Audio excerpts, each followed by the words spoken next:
Did you know that there is a particular place on Earth that God seems to be really fond of? That's right, an everyday place with streets and buildings and people. Not a metaphor or a hypothetical, a geographical location. And it's called Jerusalem. Over the years, all sorts of wars have broken out around Jerusalem, and many terrible things have happened to this city.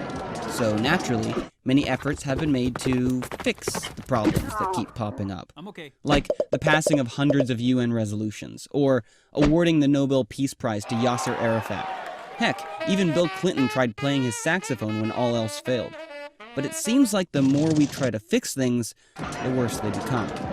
Now, we could continue coming up with elaborate strategies and complex plans to restore peace and well-being to Jerusalem, but sometimes the most complex problems are solved in the simplest ways.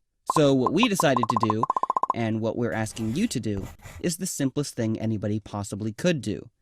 Pray. That's right, pray.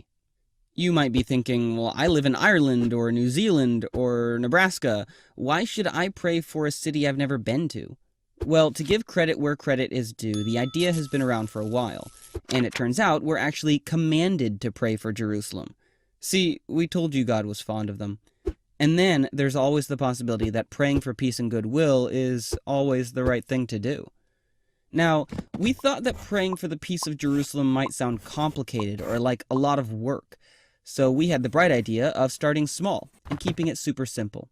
What if we began by praying on one day every year? Just one. Sort of how we in America eat turkey the fourth Thursday of every November, or how Canadians celebrate their national animal on Beaver Day, the last Friday in February. What if we prayed for the peace of Jerusalem the first Sunday of every October, just making it a part of our prayer service that week? God might think it's really cool to have his children praying in different languages, in different ways, for the very same thing.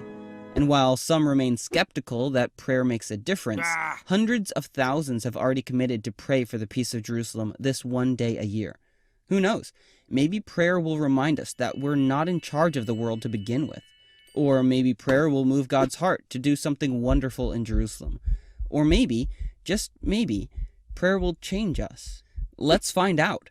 Sign the prayer resolution and mark your calendar for the first Sunday of every October, and join us and the world as we unite in prayer for the peace of Jerusalem.